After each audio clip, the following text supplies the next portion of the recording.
नमस्कार मंडळी, तुम्हा सर्वांचं नवीन एका व्हिडिओमध्ये खूप खूप स्वागत आहे.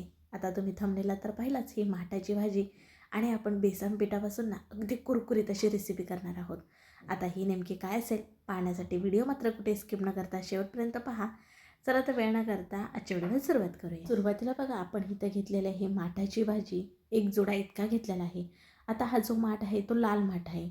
आणखीन एक प्रकारचा मिळतो तो म्हणजे हिरव्या कलरचा माठ. तर ह्या भाजीला लाल माठाची भाजी अशी म्हणतात. छान एक जुडा मी निवडून वगैरे घेतलेला आहे आणि स्वच्छ असा धुवून ह्या चाळणीमध्ये एक 10 मिनटं पाणी निथळायला ठेवलं होतं बघा. आता ह्याच्यातलं पूर्णपणे पाणी निथळलेलं आहे. आता जी ही माठाची भाजी आहे ती आपण बारीक बारीक चिरून घेणार आहोत. तुम्हाला लाल माठाची ही भाजी खाणे ह्याचे फायदे माहिती आहेत का हो? लाल माठ भाजी लोहाने समृद्ध असल्याने ॲनेमिलिया म्हणजेच रक्तलपता दूर करते. कॅल्शियममुळे हाडे मजबूत करते. तसेच ह्यात असलेले विटॅमिन ए, सी आणि फायबर पचन सुधारतात, रोगप्रतिकारशक्ती वाढवतात, डोळ्यांचे आरोग्य सुधारतात आणि रक्तातील साखर नियंत्रण ठेवण्यास मदत करतात. त्याचबरोबर वजन कमी करण्याससुद्धा मदत होते. असे सांगावे तितके ह्या भाजीचे फायदे कमीच आहेत. तसं बघायला गेलं तर ही भाजी मुलं खात नाहीत. त्याच्यामुळे आज छान कुरकुरीत अशी रेसिपी करणार आहोत. असं तुम्हाला आत्तापर्यंत आपण काय करत आहोत हे नव्हतं सांगितलं, तर आज आपण ह्या लाल माठाच्या भाजीचे कुरकुरीत अशा वड्या करणार आहोत. सर्व भाजी चिरून घेतली का नाही, ही तर मोठ्या भांड्यामध्ये काढून घेतले. आता जरा ही बाजूला ठेवूयात आणि मिक्सरच्या भांड्यामध्ये पटकन असं आपण वाटण करून घेऊयात. त्याच्यासाठी मिक्सरच्या भांड्यामध्ये बघा 4 ते 5 हिरव्या मिरच्या स्वच्छ अशा धुवून घेतलेल्या आहेत. 1 इंच आलूचे तुकडे करून घेतले आहेत. 7 ते 8 इतक्या लसणाच्या पाकळ्या, त्याचबरोबर अर्धा चमच इतकेच जिरे घातलेत. पाणी न घालता का नाही भरड असं वाटण करून घेतलं किंवा अगोदर तुमच्याकडे ऑलरेडी ठेचा केलेला असेल तो इथं वापरला तरीसुद्धा चालेल. बघा, अगोदरच आपण जी चिरून ठेवलेली जी भाजी होती का नाही त्याच्यामध्ये आता आपण तयार केलेलं हे छोटंसं वाटण किंवा ठेचा म्हणू शकता, तो संपूर्ण इथं घालून घ्यायचा आहे. त्याचबरोबर 1 चम्मचभर इतके तीळ घालायचे आहेत. हळद घालूयात. 1 पाव चमच इतकी हळद घातलेली आहे. तर अर्धा चमच इतकी धना पावडर घातलेली आहे. त्याचबरोबर आपण बेसन पीठ वापरणार आहे त्याच्यामुळे जरूर हिंग वापरायचं. थोडंसंच हिंग वापरलेलं आहे. त्याचबरोबर एक अर्धा चमच इतकं लाल मिरची पावडर वापरले बघा. हे तिखट नाही, फक्त रंगासाठी. कारण तिखटसाठी आपण ऑलरेडी हिरवी मिरची वापरलेलीच आहे, पण चव छान येते म्हणून लाल तिखट वापरलेलं आहे. त्याचबरोबर इथं अर्धा लिंबाचा रस पिळून घेतला आहे. सुरुवातीला 1 कप इतकं बेसनचं पीठ, नंतर अर्धा कप इतकं बेसनचं पीठ, एकूण 1.5 कप इतकं बेसनचं पीठ, अर्धा कप इतकं तांदळाचं पीठ, भरपूर अशी बारीक चिरलेली कोथिंबीर, अर्धा चमच इतका ओवा हातावरची चोळून घातलेला आहे आणि 1 पळीभर इतकं तेल घातलेलं आहे बरं का. तेल थंडच घातलेलं आहे, गरम वगैरे घालण्याची गरज नाही. आता बघा, ही भाजी का नाही थोडीशी ओली आहे, कारण स्वच्छ आपण धुवून घेतल्यामुळे, आणि वाटणसुद्धा आपलं थोडंसं ओलं आहे. त्याच्यामुळे सुरुवातीला पाणी न घालताच छान सर्व मिसळून घ्यायचं. आपण बघा मीठ नव्हतं घातलं, त्याच्यामुळे आता इथं चवीनुसार मीठ घालायचं, साधारण अर्धा चमच इतकं. सर्व छान असा एकजीव करून घेतला की थोडं थोडं पाणी शिंतोडून आपल्याला पिठाचा एक गोळा करून घ्यायचा आहे.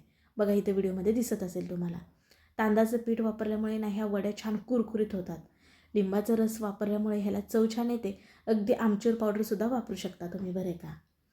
आता बघा, बेसनपीठ खूप चिकट असतं, हाताला खूप चिकटतं का नाही, म्हणून इथं मी थोडंसं पुन्हा वरून तेल घातलेलं आहे आणि एक छान असा गोळा करून घेत आहे. बघा, इथं पाण्याचा जास्त वापर करायचा नाही बरं का. साधारण 1 पाव कप इतकंच मला पाणी लागलेलं आहे बरं का. कारण का असं छान गोळा व्हायला हवा, सैलसर पीठ मळायचं नाही. मळलेलं पीठ बाजूला ठेवलं आहे आणि ह्या ज्या वड्या आहेत त्या ह्या चाळणीमध्ये वाफवून घेणार आहे, म्हणून का नाही त्याला तेल लावून घेतलं. आता पीठ भिजत वगैरे ठेवण्याची गरज नाही बघा. आता आपल्याला ह्याचे एक रोल करून घ्यायचे. तर हाताला थोडंसंच तेल लावून घ्यायचं आणि रोल करून घ्यायचा. बघा, इथं व्हिडिओमध्ये दाखवल्याप्रमाणे अगदी अति जास्त पातळ ठेवायचं नाही आणि अति जास्त जाडसुद्धा रोल ठेवायचं नाही बरं का. जाड रोल ठेवल्यामुळे शिजायला वेळ लागतो. असा मध्यम जाडीचाच रोल ठेवायचा, कारण हा वाफून झाल्यानंतर आणखीन छान फुलला जातो. त्यामुळे इतक्याच जाडीचा ठेवायचा आहे. आज इथं आपण लाल माठाच्या वड्या करत आहोत. ह्याच्याऐवजी तुम्ही मेथी वापरू शकता, पालक वापरू शकता, अगदी कोथिंबीर वापरू शकता. अळूची पानं बारीक बारीक चिरून ह्याच्यामध्ये वापरला तरीसुद्धा चालेल. पण लाल माठाची भाजी सहसा बघा सगळेजण खात नाहीत. त्या भाजीचे फायदे तुम्हाला तर माहितीच आहेत. त्याच्यामुळे आवर्जून लाल माठाच्या भाजीचे तुम्ही हे वड्या करून बघा. अगदी मी तुम्हाला गॅरंटी देऊन सांगते, जर तुम्ही एकदा वड्या हे केल्यात तर घरातली मंडळी तुम्हाला पुन्हा कर म्हटल्याशिवाय राहणार नाहीत. इतक्या छान टेस्टी होतात बघा. बघा, आणखीन एक इथं रोल झाला. आपण घेतलेल्या सर्व साहित्यापासून इतके 2 रोल झाले. आता तीळ आपण अगोदरसुद्धा घातलं होतं बघा. आणखीन वरूनसुद्धा मी इथं तीळ घालत आहे. म्हणजे कसं दिसायला छान दिसतात आणि चव देखील छान येते बरं का तिळामुळे. त्यामुळे. आणि पुन्हा हलक्या हाताने असं दाबून घेत आहे बघा, म्हणजे कसं ते चिटकून बसतील का नाही त्याला, म्हणून. आता चला आपण गॅसकडे वळूयात.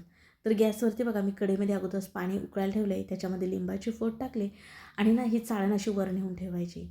अगदी चाळणीच्या मापाचं तुम्ही पातेलं घेतलात तरीसुद्धा चालेल. आता ह्याच्यावरती झाकण ठेवायचं, गॅस मध्यम ठेवून 10 ते 12 मिनटं वाफवून घ्यायचं.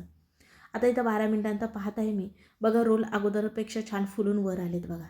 मध्यभागी अशी सुरी घालून बघायची, क्लीन येते म्हणजे हे रोल आपले वाफवून झाले समजायचं. आणि मधून हलक्या भेगा पडल्यात, तुम्हाला इथं दिसत असेल बघा. आता ही चाळण खाली काढून घेऊया. आता का नाही हे थंड झाल्यानंतरच आपल्याला हे रोल नाही ह्याच्यातनं बाहेर काढून घ्यायचे आहेत बघा, कारण गरम असताना जर काढायला गेलात ना तर ते तुटले जातात, म्हणून असे थंड झाल्यानंतर काढून घेणार आहोत. आता तुम्हाला मगाशी सांगायचं एक राहिलं ते म्हणजे बघा, आता ह्या वड्यांना ना तुम्ही पाहिजे तसा आकार देऊ शकता. एखाद्या ताटाला तुम्ही तेल लावून ना हे जे आपण अगोदर पीठ मळलं होतं बघा, ते एकसारखं सगळीकडे थापून वाफवून घेतलात आणि मग तुम्हाला हवेत त्या आकारामध्ये, जसं की डायमंड शेपमध्ये आपली काजू कतली असते बघा त्या शेपमध्ये कापू शकता.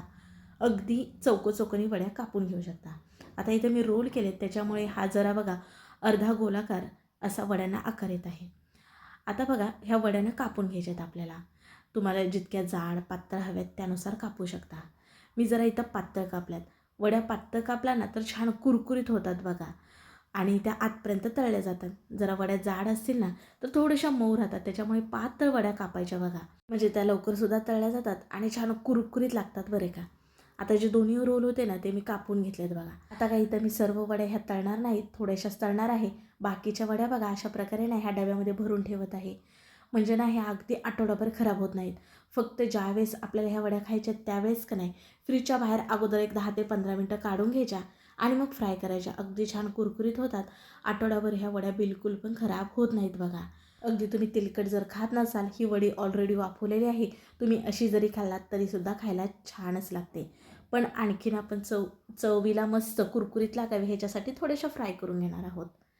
तर अर्ध्या वड्या बघा मी डब्यामध्ये भरून ना फ्रीजमध्ये ठेवलेल्या आहेत. आता बाकीच्या वड्यांना ह्या फ्राय करून घेते. त्याच्यासाठी इथं ना एका डिशमध्ये ह्या वड्या काढून घेतल्यात. अगदी बघा दिसायला किती सुंदर दिसतात. लाल माठ वापरला होता का नाही तर त्याच्यामुळे मध्येत बघा तुम्हाला लाल रंग दिसत असेल. आता चला गॅसवरती का नाही मी अगोदरच तेल गरम करायला ठेवलं होतं. हलकं तेल गरम आहे, मग आपण वड्या सोडून घेणार आहोत. अति जास्त कडकडीत धूर उठूसपर्यंत तेल गरम करायचं नाही बरं का, नाहीतर वड्या ना लगेच लालसर रंगाच्या होतील, आतून छान प्रकारे तळल्या जाणार नाहीत, कच्च्याच राहतील. त्यामुळे गॅस मस्त मध्यम ठेवायचा आणि वड्या ह्या आपल्याला कुरकुरीत होईपर्यंत तळून घ्यायच्या आहेत. अगदी तुम्ही कमीत कमी तेलामध्ये सुद्धा ह्या वड्या फ्राय करून घेऊ शकता बरं का, म्हणजे अर्धी पळी इतकं तव्यावरती तेल घालून ह्या वड्या फ्राय करून घेऊ शकता.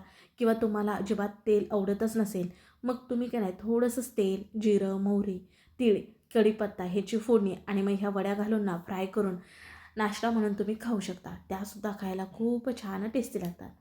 बघा वड्यांना छान दोन्ही बाजूनी रंग आलेला आहे तांबूस. आता इथं काढून घेतल्यात. इथं ना मी टिश्यू पेपरवरती काढून घेतल्यात बघा, म्हणजे जरा जरी एक्स्ट्राचं तेल असेल ते निघून जाईल. पहिली बॅच आपली तळून झाली. आता दुसरी बॅचसुद्धा सोडून तीसुद्धा आपण छान तळून घेणार आहोत. हे अगदी तुम्ही ह्या तळलेल्या वड्या ना 4-5 दिवस जरी अशाच ठेवलात ना किंवा प्रवासामध्ये घेऊन गेलात तरीसुद्धा बिलकुल ह्या खराब होत नाहीत बरं का, म्हणजे तुम्ही प्रवासामध्ये सुद्धा घेऊन जाऊ शकता. इथं बघा दुसरी बॅचसुद्धा छान अशा प्रकारे तळून झाली आणि इथं ज्या आपल्या वड्या होत्या त्या सर्व इथं मी थोड्याफार तळून घेतल्यात बघा आणि बाकीच्या पाहिजेत त्यावेळेस तळून घेणार आहे. वड्या बघूनच तुमच्यासुद्धा तोंडाला पाणी सुटलं असेल. रंग बघा, आपण तीळ घातले होते ते सुद्धा किती दिसायला छान दिसतात. आणि आता आवाज ऐकला का हो, किती कुरकुरीत ह्या वड्या झालेल्या आहेत, मी तुम्हाला शब्दात सांगू शकत नाही. आणि खायला देखील इतक्या भन्नाट भारी लागत होत्या ना. आणि शिवाय ह्या वड्या पौष्टिकसुद्धा आहेत. बघा लाल मठापासून आपण ह्या मस्त कुरकुरीत दिसायला देखील छान देखण्या इथं आपल्या ह्या वड्या खाण्यासाठी तयार झाल्या. मला तर आवाजावरून अंदाज आलाच असेल, मी काही वेगळी सांगायची गरज नाही. आणि ह्या वड्या तेलकटसुद्धा होत नाहीत बरं का. मग कसा वाटला व्हिडिओ नक्की कमेंटमध्ये सांगा. व्हिडिओ जरासुद्धा आवडला पटकन एक लाईक ठोका. व्हिडिओ शेअर करा तुमच्या मित्रमैत्रिणी परिवारामध्ये, म्हणजे ते सुद्धा करून पाहतील. आणि हो असेच नवनवीन छान व्हिडिओ पाहण्यासाठी आपल्या चॅनलला आवर्जून सबस्क्राईब करा. चला मग पुन्हा भेटू अशा नवीन एका रेसिपीमध्ये. तोपर्यंत बाय.